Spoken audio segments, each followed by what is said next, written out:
My mom gave me a rag and told me to hold it to my head because it was bleeding, and then she helped me to her car and drove me to the hospital. On the way there she only said one thing to me: when they ask you what happened, tell them you slipped on the ice. When she said that, I just looked out my window and started crying. Because I thought for sure this was the final straw.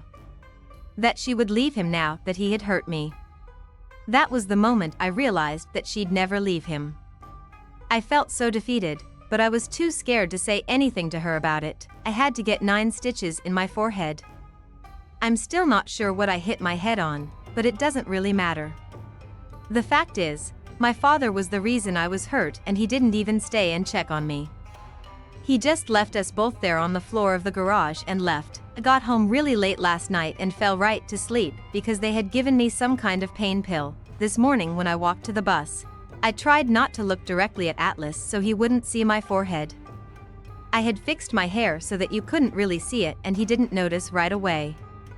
When we sat down next to each other on the bus, our hands touched when we were putting our stuff on the floor. His hands were like ice. Ellen. Ice. That's when I realized that I forgot to give him the blankets I had pulled out for him yesterday because my mother got home sooner than I expected. The incident in the garage sort of took over all my thoughts, and I completely forgot about him. It had snowed and iced all night, and he had been over there at that house in the dark all by himself. And now he was so cold, I didn't know how he was even functioning. I grabbed both of his hands in mine and said, "Atlas, you're freezing." He didn't say anything. I just started rubbing his hands in mine to warm them up. I laid my head on his shoulder, and then I did the most embarrassing thing. I just started to cry. I don't cry very much, but I was still so upset by what happened yesterday, and then I was feeling so guilty that I forgot to take him blankets, and it all hit me right there on the ride to school. He didn't say anything. He just pulled his hands from mine so I'd stop rubbing them, and then he laid his hands on top of mine. We just sat there like that the whole ride to school with our heads leaned together and his hands on top of mine. Might have thought it was sweet if it wasn't so sad. On the ride home from school is when he finally noticed my head. Honestly, I had forgotten about it. No one at school even asked me about it, and when he sat down next to me on the bus, I wasn't even trying to hide it with my hair. He looked right at me and said, "What happened to your head?" I didn't know what to say to him. I just touched it with my fingers and then looked out the window. I've been trying to get him to trust me more in hopes he would tell me why he doesn't have a place to live, so I didn't want to lie to him. I just didn't want to tell him the truth either. When the bus started moving, he said, "Yesterday after I left your house, I heard something going on over there. I heard yelling. I heard you scream, and then I saw your father leave. I was going to come check on you to make sure everything was okay, but as I was walking over I saw you leaving in the car with your mother. He must have heard the fight in the garage and saw her leaving to take me to get the stitches. I couldn't believe he came over to our house. Do you know what my dad would do to him if he saw him wearing his clothes? I got so worried for him because I don't think he knows what my father is capable of." I looked at him and said, "Atlas, you can't do that. You can't come to my house when my parents are home." Atlas got real quiet and then said, "I heard you scream, Lily." He said it like me being in danger trumped anything else. I felt bad because I know he was just trying to help, but that would have made things so much worse. I said to him. As soon as I said it, I felt bad for lying. And to be honest, he looked a little disappointed in me, because I think we both knew in that moment that it wasn't as simple as a fall. Then he pulled up the sleeve of his shirt and held out his arm. Ellen, my stomach dropped. It was so bad. All over his arm, he had these small scars. Some of the scars looked just like someone had stuck a cigarette to his arm and held it there. He twisted his arm around so I could see that it was on the other side, too. I used to fall a lot, too, Lily. Then he pulled his shirt sleeve down and didn't say anything else. For a second I wanted to tell him it wasn't like that my dad never hurts me and that he was just trying to get me off of him. But then I realized I'd be using the same excuses my mom uses. I felt a little embarrassed that he knows what goes on at my house. I spent the whole rest of the bus ride looking out the window because I didn't know what to say to him. When we got home, my mom's car was there. In the driveway, of course. Not the garage. That meant Atlas couldn't come over and watch your show with me. I was gonna tell him I would bring him blankets later, but when he got off the bus he didn't even tell me bye. He just started walking down the street like he was mad. It's dark now, and I'm waiting on my parents to go to sleep. But in a little while I'm gonna take him some blankets. Lily dear Ellen, I'm in way over my head. Do you ever do things you know are wrong, but are somehow also right? I don't know how to put it in simpler terms than that. I mean, I'm only 15 and I certainly shouldn't have boys spending the night in my bedroom. But if a person knows someone needs a place to stay, isn't it that person's responsibility as a human to help them? Last night after my parents went to sleep, I snuck out the back door to take Atlas those blankets. I took a flashlight with me because it was dark. It was still snowing really hard, so by the time I made it to that house, I was freezing. I beat on the back door, and as soon as he opened it, I pushed past him to get out of the cold only. I didn't get out of the cold. Somehow, it felt even colder inside that old house. I still had my flashlight on and I shined it around the living room and kitchen. There wasn't anything in there, Ellen, no couch, no chair, no mattress. I handed the blankets off to him and kept looking around me. There was a big hole in the roof over the kitchen and wind and snow were just pouring in. When I shined my light around the living room, I saw his stuff in one of the corners. His backpack, plus the backpack I'd given him. There was a little pile of other stuff I'd given him, like some of my dad's clothes. And then there were 2 towels on the floor.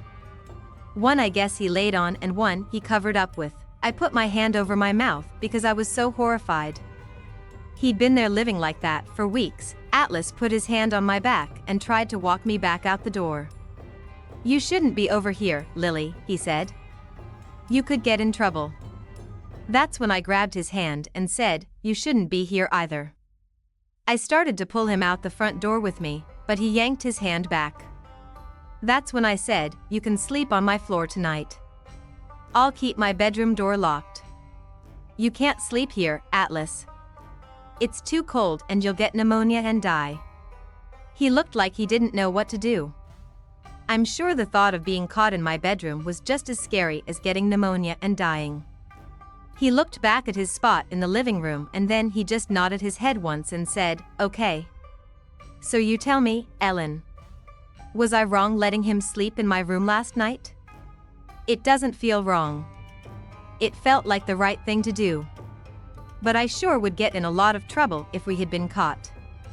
He slept on the floor, so it's not like it was anything more than me just giving him somewhere warm to sleep. Did learn a little more about him last night. After I snuck him in the back door and to my room, I locked my door and made a pallet for him on the floor next to my bed. I set the alarm for 6 a.m. and told him he'd have to get up and leave before my parents woke up. Since sometimes my mom wakes me up in the mornings, I crawled in my bed and scooted over to the edge of it so I could look down at him while we talked for a little while. I asked him how long he thought he might stay there, and he said he didn't know. That's when I asked him how he ended up there.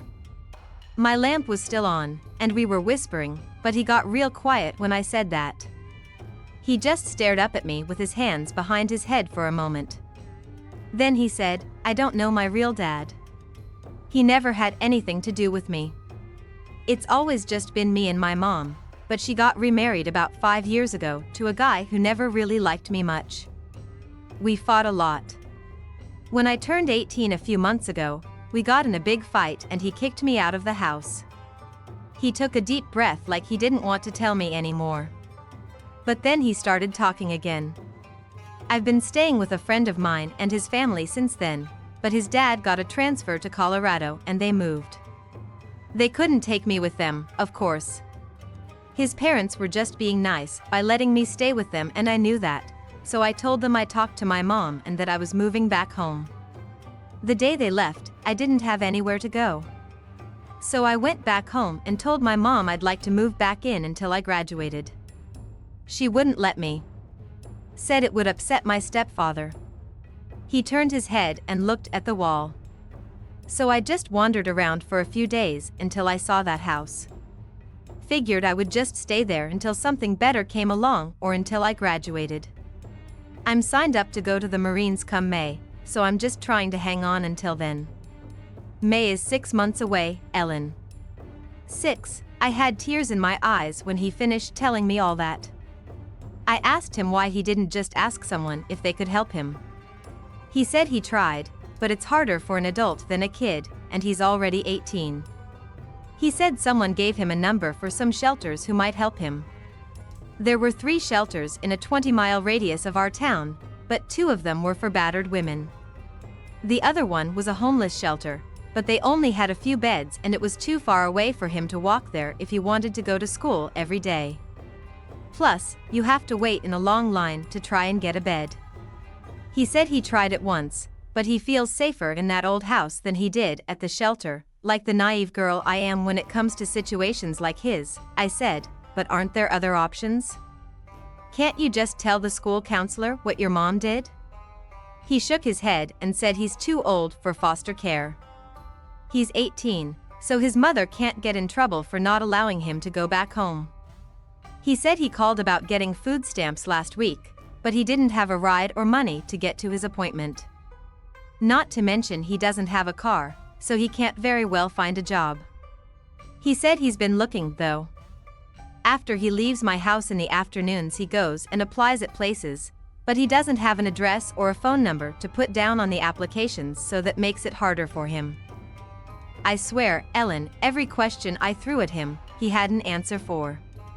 It's like he's tried everything not to be stuck in the situation he's in, but there isn't enough help out there for people like him. I got so mad at his whole situation, I told him he was crazy for wanting to go into the military.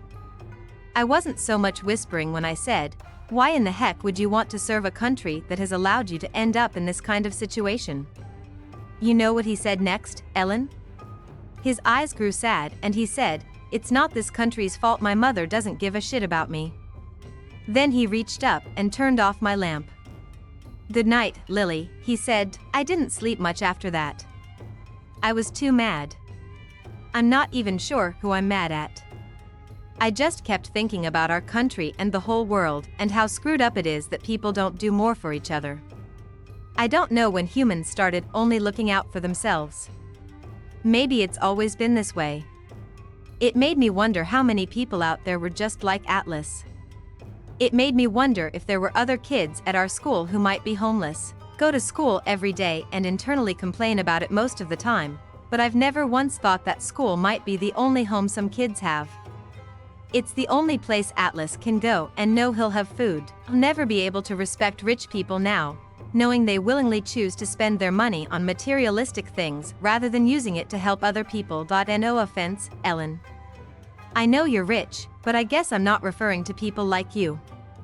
I've seen all the stuff you've done for others on your show and all the charities you support. But I know there are a lot of rich people out there who are selfish. Hell, there are even selfish poor people. And selfish middle-class people. Look at my parents. We aren't rich, but we certainly aren't too poor to help other people. Yet, I don't think my dad has ever done anything for a charity. Remember one time we were walking into a grocery store and an old man was ringing a bell for the Salvation Army. I asked my dad if we could give him some money and he told me no, that he works hard for his money and he wasn't about to let me give it away. He said it isn't his fault that other people don't want to work. He spent the whole time we were in the grocery store telling me about how people take advantage of the government, and until the government stops helping those people by giving them handouts, the problem won't ever go away. Ellen, I believed him. That was 3 years ago, and all this time I thought homeless people were homeless because they were lazy or drug addicts or just didn't want to work like other people. But now I know that's not true. Sure, some of what he said was true to an extent, but he was using the worst-case scenarios. Not everyone is homeless because they choose to be. They're homeless because there isn't enough help to go around, and people like my father are the problem. Instead of helping others, people use the worst-case scenarios to excuse their own selfishness and greed. I'll never be like that.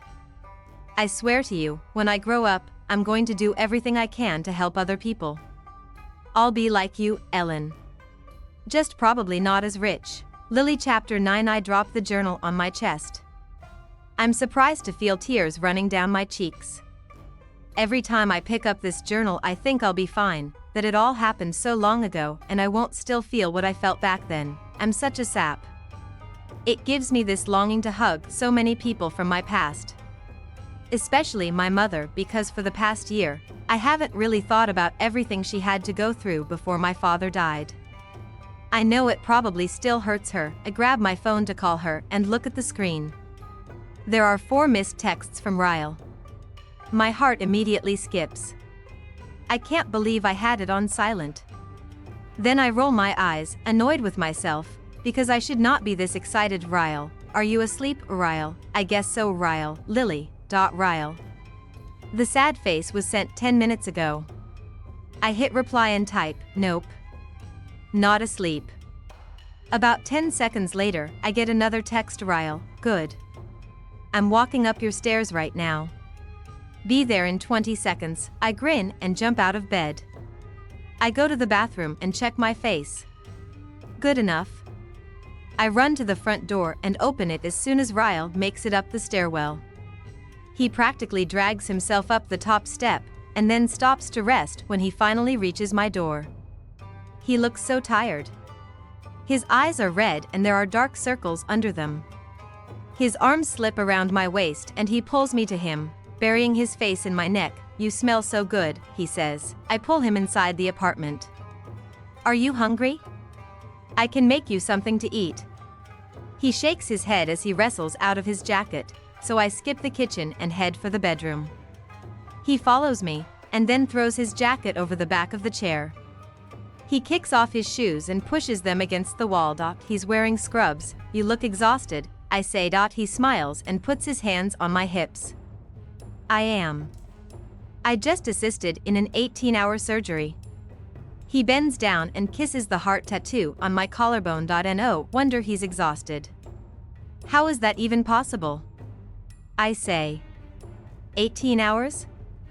He nods and then walks me to the side of the bed where he pulls me down next to him.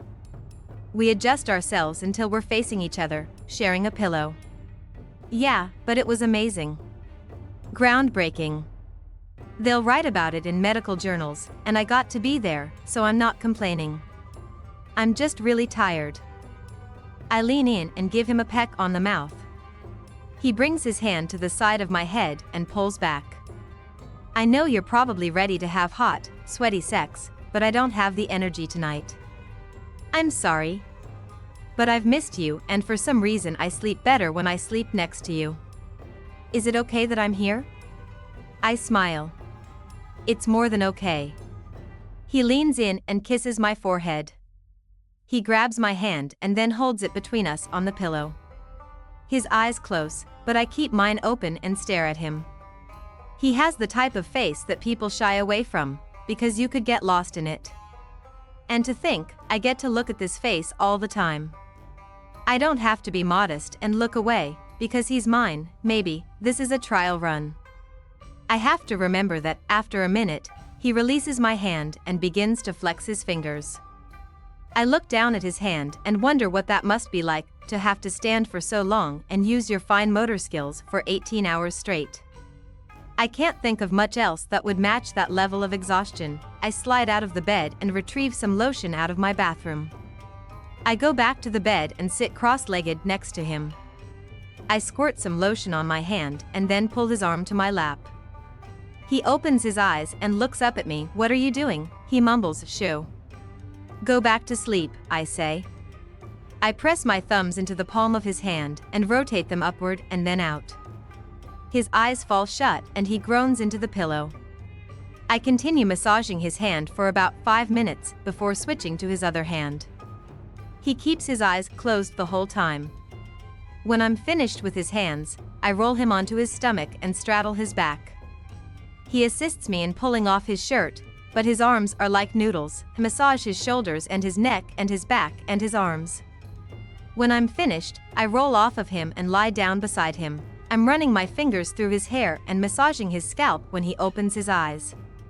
Lily, he whispers, looking at me sincerely. You just might be the best thing that's ever happened to me. Those words wrap around me like a warm blanket. I don't know what to say in response.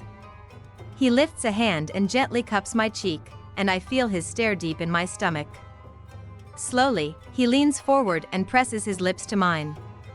I expect a peck, but he doesn't pull back. The tip of his tongue slides across my lips, parting them softly. His mouth is so warm, I moan as his kiss grows deeper. He rolls me onto my back and then drags his hand down my body, straight to my hip. He moves closer, sliding his hand down my thigh. He pushes against me, and a surge of heat shoots inside me. I grab a fistful of his hair and whisper against his mouth. I think we've waited long enough. I would very much like for you to fuck me now. He practically growls with a renewed sense of energy and begins to pull my shirt off. It becomes an interlude of hands and moans and tongues and sweat. I feel like this is the first time I've ever been touched by a man. The few who came before him were all boys, nervous hands and timid mouths. But Ryle is all confidence. He knows exactly where to touch me and exactly how to kiss me. The only time he's not giving my body his undivided attention is when he reaches to the floor and fishes a condom out of his wallet. Once he's back under the covers and the condom is in place, he doesn't even hesitate. He takes me brazenly in one swift thrust and I gasp into his mouth, every muscle in me tensing. His mouth is fierce and needy, kissing me everywhere he can reach. I grow so dizzy, I can do nothing but succumb to him. He's unapologetic in the way he fucks me. His hand comes between my headboard and the top of my head as he pushes harder and harder, the bed crashing against the wall with every push. My fingernails dig into the skin of his back as he buries his face against my neck. Ryle, I whisper. Oh, God. I say, Ryle. I scream, and then I bite down on his shoulder to muffle every sound that comes after it. My whole body feels it, from my head to my toes and back up again. I'm afraid I might literally pass out for a moment, so I tighten my legs around him and he tenses. Jesus, Lily. His body ripples with tremors, and he shoves against me one last time. He groans, stilling himself on top of me. His body jerks with his release and my head falls back against the pillow. It's a full minute before either of us is able to move. And even then, we choose not to. He presses his face into the pillow and lets out a deep sigh. I can't. He pulls back and looks down at me. His eyes are full of something. I don't know what. He presses his lips to mine and then says, "You were so right." About what? He slowly pulls out of me, coming down on his forearms. You warned me. You said one time with you wouldn't be enough. You said you were like a drug. But you failed to tell me you were the most addictive kind. Chapter 10. Can I ask you a personal question? Alyssa nods as she perfects a bouquet of flowers about to go out for delivery. We're 3 days away from our grand opening, and it just keeps getting busier by the day. What is it? Alyssa asks, facing me. She leans into the counter and starts picking at her fingernails. You don't have to answer it if you don't want to, I warn. Well, I can't answer it if you don't ask it. That's a good point. Do you and Marshall donate to charity? Confusion crosses her face and she says, yeah. Why? I shrug. I was just curious. I wouldn't judge you or anything. I've just been thinking lately about how I might like to start a charity. What kind of charity? She asks. We donate to a few different ones now that we have money, but my favorite is this one we got involved with last year. They build schools in other countries. We've funded 3 new constructions in the past year alone. I knew I liked her for a reason. I don't have that kind of money, obviously, but I'd like to do something. I just don't know what yet. Let's get through this grand opening first, and then you can start thinking about philanthropy. One dream at a time, Lily. She walks around the counter and grabs the trash can. I watch as she pulls the full bag out of it and ties it in a knot. It makes me wonder why, if she has people for everything, she would even want a job where she had to take out the trash and get her hands dirty. Why do you work here? I ask her, she glances up at me and smiles. Because I like you, she says. But then I notice the smile completely leave her eyes right before she turns and walks toward the back to throw out the trash. When she comes back, I'm still watching her curiously. I say it again, Alyssa? Why do you work here? She stops what she's doing and takes in a slow breath, like maybe she's contemplating being honest with me. She walks back to the counter and leans against it, crossing her feet at her ankles, because, she says, looking down at her feet, I can't get pregnant. We've been trying for 2 years, but nothing has worked. I was tired of sitting at home crying all the time, so I decided I should find something to keep my mind busy. She stands up straight and wipes her hands across her jeans. And you, Lily Bloom, are keeping me very busy. She turns and starts messing with the same bouquet of flowers again. She's been perfecting them for half an hour. She picks up a card and stuffs it in the flowers, and then turns around and hands me the vase. These are for you, by the way. It's obvious Alyssa wants to change the subject, so I take the flowers from her. What do you mean? She rolls her eyes and waves me off to my office. It's on the card. Go read it. I can tell by her annoyed reaction that they're from Ryle. I grin and run to my office. I take a seat at my desk and pull out the card. Lily, I'm having serious withdrawals, while I smile and put the card back in the envelope. I grab my phone and snap a picture of me holding the flowers with my tongue sticking out. I text it to Ryle. Me. I tried to warn you. He immediately starts texting me back. I watch anxiously as the dots on my phone move back and forth. Ryle, I need my next fix. I'll be finished here in about 30 minutes. Can I take you to dinner? Me, can't. Mom wants me to try a new restaurant with her tonight. She's an obnoxious foodie. Ryle, I like food. I eat food. Where are you taking her? Me, a place called Bibs on Market Sun. Ryle, is there room for one more? I stare at his text for a moment. He wants to meet my mother? We aren't even officially dating. I mean, I don't care if he meets my mother. She would love him. But he went from not wanting anything to do with relationships, to possibly agreeing to test drive one, to meeting the parents, all within 5 days. Good God. I really am a drug. Me, sure. Meet us there in half an hour. I walk out of my office and straight up to Alyssa. I hold my phone in front of her face. He wants to meet my mother. Who? Ryle. My brother, she says, looking as shocked as I feel. I nod. Your brother. My mother. She grabs my phone and looks at the texts. Huh. That's so weird. I take my phone from her hands. Thanks for the vote of confidence. She laughs and says, you know what I mean. It's Ryle we're talking about here. He's never, in the history of being Ryle Kincaid, met a girl's parents. Of course, hearing her say that makes me smile, but then I wonder if maybe he's doing this just to please me. If maybe he's doing things he doesn't really want to do just because he knows I want a relationship, and then I smile even bigger, because isn't that what it's all about? Sacrificing for the person you like so that you can see them happy. Your brother must really like me, I say teasingly. I look back up at Alyssa, expecting her to laugh, but there's a solemn look on her face. She nods and says, yeah. I'm afraid he does. She grabs her purse from beneath the counter and says, I'm gonna head out now. Let me know how it goes, okay?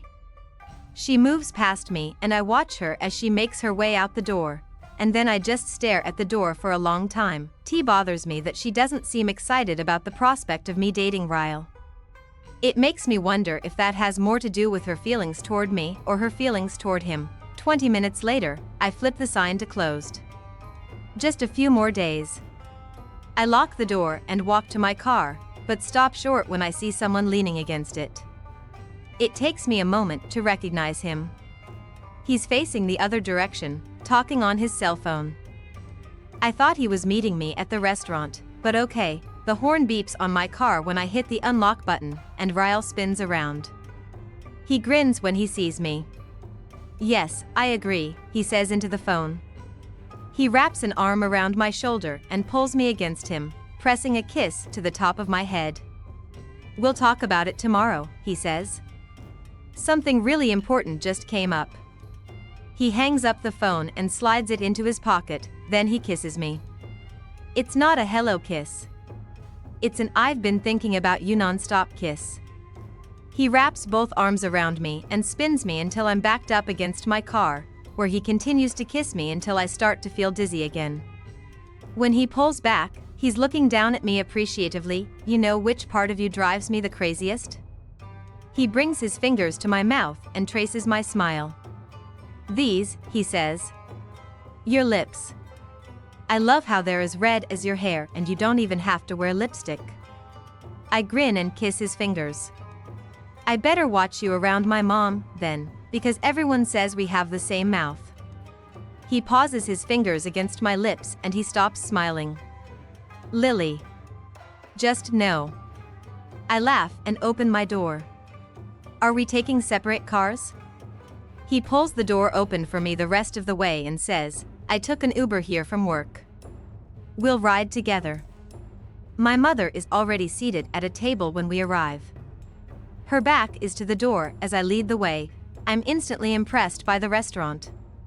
My eyes are drawn to the warm, neutral colors painted on the walls and the almost full-sized tree in the middle of the restaurant. It looks like it's growing straight out of the floor, almost as if the entire restaurant was designed around the tree. Ryle follows closely behind me with his hand on my lower back. Once we reach the table, I begin to pull off my jacket. Hey, Mom. She looks up from her phone and says, oh, hey, honey. She drops her phone in her purse and waves her hand around the restaurant. I already love it. Look at the lighting, she says, pointing up. The fixtures look like something you'd grow in one of your gardens. That's when she notices Ryle, who is standing patiently next to me as I slide into the booth. My mother smiles at him and says, we'll take 2 waters for now, please. My eyes dart to Ryle and then back to my mother. Mom. He's with me. He's not the waiter. She looks up at Ryle again with confusion. He just smiles and reaches out his hand. Honest mistake, ma'am. I'm Ryle Kincaid. She returns the handshake, looking back and forth between us. He releases her hand and slides into the booth. She looks a little flustered when she finally says, Jenny Bloom. Nice to meet you. She places her attention back on me and raises an eyebrow. A friend of yours, Lily? I can't believe I'm not better prepared for this moment. What in the heck do I introduce him as? My trial run? I can't say boyfriend, but I can't very well say friend. Prospect seems a little dated. Ryle notices my pause, so he puts his hand on my knee and squeezes reassuringly. My sister works for Lily, he says. Have you met her? Alyssa? My mother leans forward in her booth and says, oh. Yes. Of course. You two look so much alike now that you mention it, she says. It's the eyes, I think. And the mouth. He nods. We both favor our mother. My mother smiles at me. People always say they think Lily favors me. Yes, he says. Identical mouths. Uncanny. Ryle squeezes my knee under the table again while I try and suppress my laughter. Ladies, if you'll excuse me, I need to head to the gentleman's room. He leans in and kisses me on the side of the head before standing. If the waiter comes, I'll just take water. My mother's eyes follow Ryle as he walks away, and then she slowly turns back to me. She points at me and then to his empty seat. How come I haven't heard about this guy? I smile a little. Things are kind of, it's not really, I have no idea how to explain our situation to my mother. He works a lot, so we haven't really spent that much time together. At all. This is actually the first time we've been to dinner together. My mother raises an eyebrow. Really, she says, leaning back in her seat. He sure doesn't treat it like that. I mean, he seems comfortably affectionate with you. Not normal behavior with someone you've just met. We didn't just meet, I say. It's been almost a year since the first time I met him. And we've spent time together, just not on a date. He works a lot. Where does he work? Massachusetts General Hospital. My mother leans forward and her eyes practically bulge from her head. Lily, she hisses. He's a doctor? I nod, suppressing my grin. A neurosurgeon. Can I get you ladies something to drink? A waiter asks. Yeah, I say. We'll take 3, and then I clamp my mouth shut. I stare at the waiter and the waiter stares back at me. My heart is in my throat. I can't remember how to speak. Lily, my mother says. She flicks her hand toward the waiter. He's waiting for your drink order. I shake my head and begin to stutter. I'll, 3 waters, my mother says, interrupting my fumbled words. The waiter snaps out of his trance long enough to tap his pencil on his pad of paper. 3 waters, he says. Got it. He turns and walks away, but I watch as he glances back at me before pushing through the doors to the kitchen. My mother leans forward and says, "What in the world is wrong with you?" I point over my shoulder. The waiter, I say, shaking my head. He looked exactly like, I'm about to say, Atlas Corrigan, when Ryle walks up and slides back into the seat. He glances back and forth between us. What did I miss? I swallow hard, shaking my head. Surely that wasn't really Atlas. But those eyes, his mouth. I know it's been years since I saw him, but I'll never forget what he looked like. It had to be him. I know it was, and I know he recognized me, too, because the second our eyes met, it looked like he'd seen a ghost. Lily? Ryle says, squeezing my hand. You okay? I nod and force a smile, then clear my throat. Yep. We were just talking about you, I say, glancing back at my mother. Ryle assisted in an 18-hour surgery this week. My mother leans forward with interest. Ryle begins to tell her all about the surgery. Our water arrives, but it's a different waiter this time. He asks if we've had a chance to go over the menu and then tells us the chef's specials. The 3 of us order our food and I'm doing everything I can to focus, but my attention is all over the restaurant looking for Atlas. I need to regroup. After a few minutes, I lean over to Ryle. I need to run to the restroom. He stands up to let me out and my eyes are scanning the face of every waiter as I make my way across the room. I push through the door to the hallway that leads to the restrooms. As soon as I'm alone, my back meets the wall of the hallway. I lean forward and release a huge breath. I decide to take a moment and regain my composure before heading back out there. I bring my hands up to my forehead and close my eyes. For 9 years I've wondered what happened to him. Years, Lily? I glance up and suck in a breath. He's standing at the end of the hallway like a ghost straight out of the past. My eyes travel to his feet to make sure he's not suspended in the air. He isn't. He's real, and he's standing right in front of me. I stay pressed against the wall, not sure what to say to him. Atlas? As soon as I say his name, he blows out a quick breath of relief and then takes 3 huge steps forward. I catch myself doing the same. We meet in the middle and throw our arms around each other. Holy shit, he says, holding me in a tight embrace. I nod. Yeah. Holy shit. He puts his hands on my shoulders and takes a step back to look at me. You haven't changed at all. I cover my mouth with my hand, still in shock, and give him the once-over. His face looks the same, but he's no longer the scrawny teenager I remember. I can't say the same for you. He looks down at himself and laughs. Yeah, he says. 8 years in the military will do that to ya. We're both in shock, so nothing is said right after that. We just keep shaking our heads in disbelief. He laughs and then I laugh. Finally, he releases my shoulders and folds his arms over his chest. What brings you to Boston? He asks. He says it so casually, and I'm thankful for that. Maybe he doesn't remember our conversation all those years ago about Boston, which would save me a lot of embarrassment. I live here, I say, forcing my answer to sound as casual as his question. I own a flower shop over on Park Plaza. He smiles knowingly, like it doesn't at all surprise him.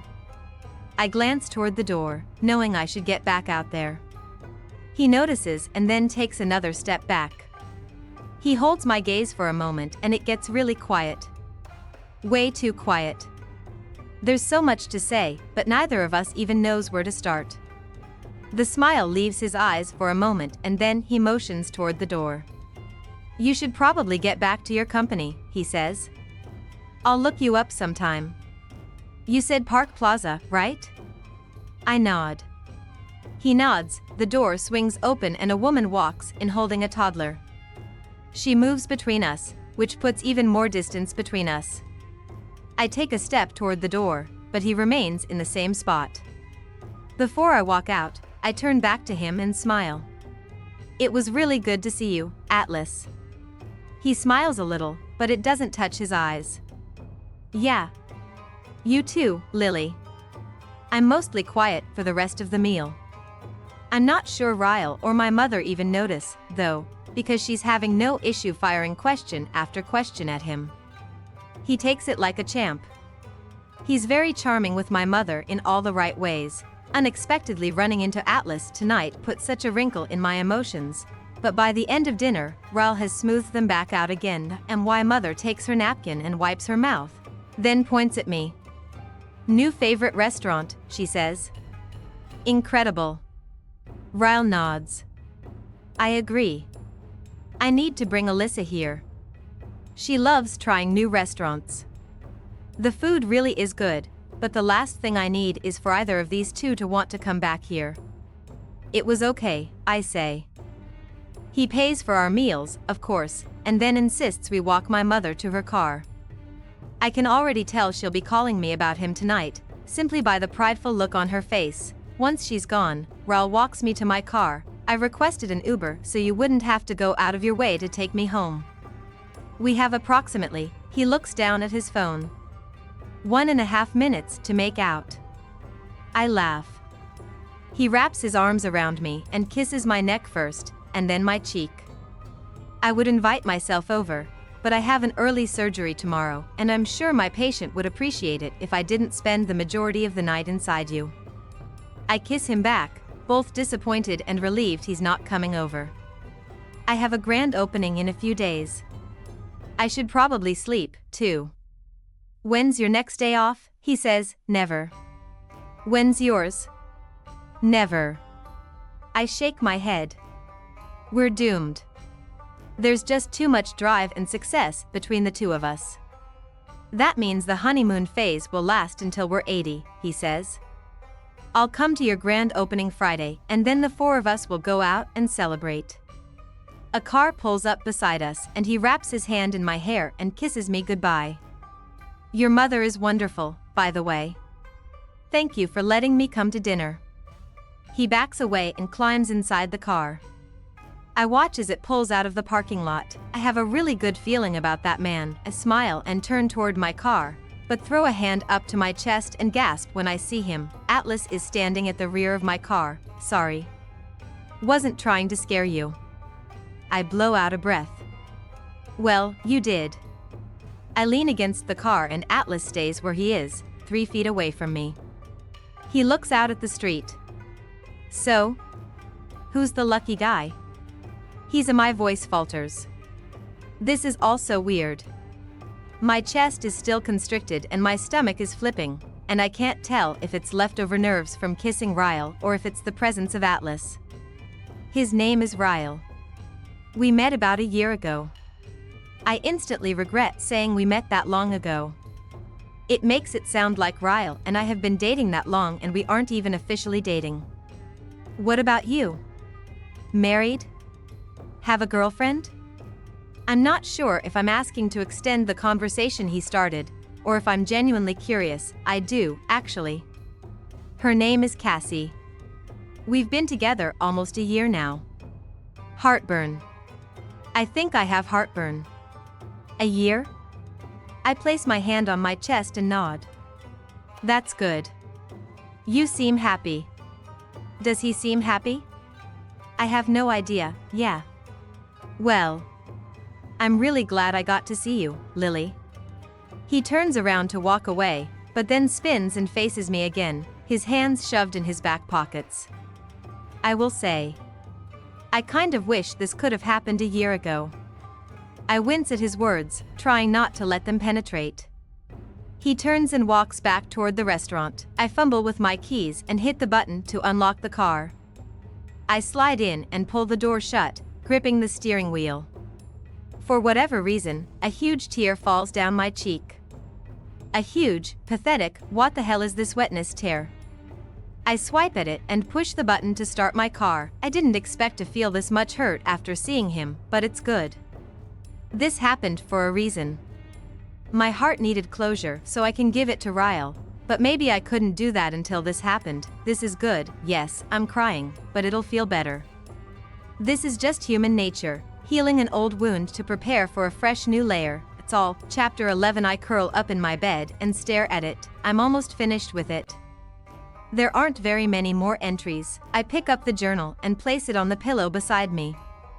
I'm not going to read you, I whisper, although, if I read what's left, I'll be finished. Having seen Atlas tonight and knowing he has a girlfriend and a job and more than likely a home is enough closure I need on that chapter. And if I just finish the damn journal, I can put it back in the shoebox and never have to open it again. I finally pick it up and roll onto my back. Ellen DeGeneres, you are such a bitch. Dear Ellen, just keep swimming. Recognize that quote, Ellen? It's what Dory says to Marlin in Finding Nemo. Just keep swimming, swimming, swimming. I'm not a huge fan of cartoons, but I'll give you props for that one. I like cartoons that can make you laugh, but also make you feel something. After today, I think that's my favorite cartoon. Because I've been feeling like drowning lately, and sometimes people need a reminder that they just need to keep swimming. Atlas got sick. Like really sick. He's been crawling through my window and sleeping on the floor for a few nights in a row now, but last night, I knew something was wrong as soon as I looked at him. It was a Sunday, so I hadn't seen him since the night before, but he looked awful. His eyes were bloodshot, his skin was pale, and even though it was cold, his hair was sweaty. I didn't even ask if he was feeling okay, I already knew he wasn't. I put my hand on his forehead and he was so hot, I almost yelled for my mother. He said, I'll be fine, Lily, and then he started to make his pallet on the floor. I told him to wait there and then I went to the kitchen and poured him a glass of water. I found some medicine in the cabinet. It was flu medicine and I wasn't even sure if that's what was wrong with him, but I made him take some anyway. He laid there on the floor, curled up into a ball, when, about half an hour later he said, Lily? I think I'm gonna need a trash can. I jumped up and grabbed the trash can from under my desk and knelt down in front of him. As soon as I set it down, he hunched over it and started throwing up. God, I felt bad for him. Being so sick and not having a bathroom or a bed or a house or a mother. All he had was me and I didn't even know what to do for him. When he was finished, I made him drink some water and then I told him to get on the bed. He refused, but I wasn't having it. I put the trash can on the floor next to the bed and made him move to the bed. It was so hot and shaking so bad I was just scared to leave him on the floor. I laid down next to him and every hour for the next 6 hours he continued getting sick. I kept having to take the trash can to the bathroom to empty it out. I'm not gonna lie, it was gross. The grossest night I've ever had, but what else could I do? He needed me to help him and I was all he had. When it came time for him to leave my room this morning, I told him to go back to his house and I'd be over to check on him before school. I'm surprised he even had the energy to crawl out of my window. I left the trash can next to my bed and waited for my mom to come wake me up. When she did, she saw the trash can and immediately held her hand to my forehead. Lily, are you okay? I groaned and shook my head. No. I was up all night sick. I think it's over now, but I haven't slept. She picked up the trash can and told me to stay in bed, that she'd call the school and let them know I wasn't coming. After she left for work, I went and got Atlas and told him he could stay with me at the house all day. He was still getting sick, so I let him use my room to sleep. I'd check on him every half hour or so, and finally around lunch he stopped throwing up. He went and took a shower, and then I made him some soup. He was too tired to even eat it. I got a blanket and we both sat down on the couch and covered up together. I don't know when I started feeling comfortable enough to snuggle up to him, but it just felt right. A few minutes later, he leaned over a little and pressed his lips against my collarbone, right between my shoulder and my neck. It was a quick kiss, and I don't think he meant for it to be romantic. It was more like a thank you gesture, without using actual words. But it made me feel all kinds of things. It's been a few hours now and I keep touching that spot with my fingers because I can still feel it, and know it was probably the worst day of his life, Ellen. But it was one of my favorites. I feel really bad about that. Watched Finding Nemo, and when that part came up where Marlin was looking for Nemo and he was feeling really defeated, Dory said to him, "When life gets you down, do you want to know what you've got to do? Just keep swimming. Just keep swimming. Just keep swimming, swimming, swimming." Atlas grabbed my hand when Dory said that. He didn't hold it like a boyfriend holds his girlfriend's hand. He squeezed it like he was saying that was us. He was Marlin and I was Dory, and I was helping him swim. "Just keep swimming," I whispered to him. "Lily dear Ellen, I'm scared. So scared. I like him a lot. He's all I think about when we're together, and I feel worried sick about him when we're not. My life is beginning to revolve around him, and that's not good, I know. But I can't help it, and I don't know what to do about it, and now he might leave." He left after we finished watching Finding Nemo yesterday, and then when my parents went to bed, he crawled in my window last night. He had slept in my bed the night before because he was sick, and I know I shouldn't have done it, but I put his blankets in the washing machine right before I went to bed. He asked where his pallet was, and I told him he'd have to sleep on the bed again because I wanted to wash his blankets and make sure they were clean so he wouldn't get sick again. For a minute, it looked like he was going to go back out the window. But then he shut it and took off his shoes and crawled in the bed with me. He wasn't sick anymore. But when he laid down, I thought maybe I had gotten sick because my stomach felt queasy. But I wasn't sick. I just always feel queasy when he's that close to me. We were facing each other on the bed when he said, "When do you turn 16? 2 more months, I whispered. We just kept staring at each other, and my heart was beating faster and faster. "When do you turn 19? I asked, just trying to make conversation so he couldn't hear how hard I was breathing. "Not until October," he said. I nodded. I wondered why he was curious about my age, and it made me wonder what he thought about 15-year-olds. Did he look at me like I was just a little kid? Like a little sister? I was almost 16, and 2.5 years apart in age isn't that bad. Maybe when two people are 15 and 18, it might seem a little too far apart. But once I turned 16, I bet no one would even think twice about a 2.5-year age difference. "I need to tell you something," he said. I held my breath, not knowing what he was going to say. "I got in touch with my uncle today. My mom and I used to live with him in Boston. He told me once he gets back from his work trip, I can stay with him." I should have been so happy for him in that moment. I should have smiled and told him congratulations.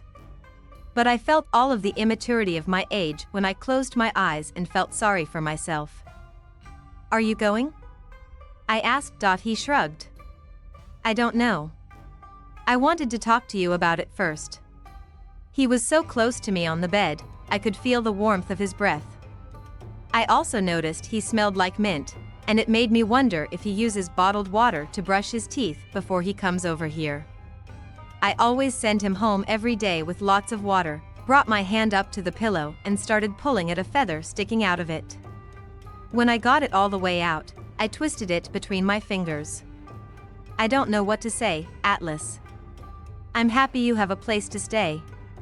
But what about school?" "I could finish down there," he said. I nodded. It sounded like he already made up his mind. "When are you leaving?" I wondered how far away Boston is. It's probably a few hours, but that's a whole world away when you don't own a car. I don't know for sure that I am. I dropped the feather back onto the pillow and brought my hand to my side. What's stopping you? Your uncle is offering you a place to stay. That's good, right? He tightened his lips together and nodded. Then he picked up the feather I'd been playing with and he started twisting it between his fingers. He laid it back down on the pillow and then he did something I wasn't expecting. He moved his fingers to my lips and he touched them. God, Ellen.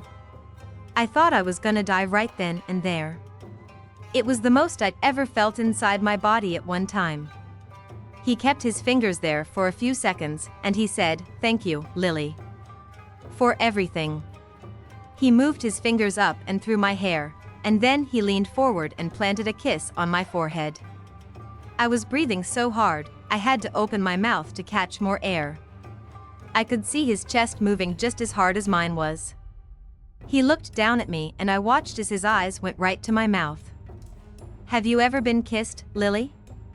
I shook my head no and tilted my face up to his because I needed him to change that right then and there or I wasn't gonna be able to breathe then. Almost as if I were made of eggshells, he lowered his mouth to mine and just rested it there. I didn't know what to do next, but I didn't care.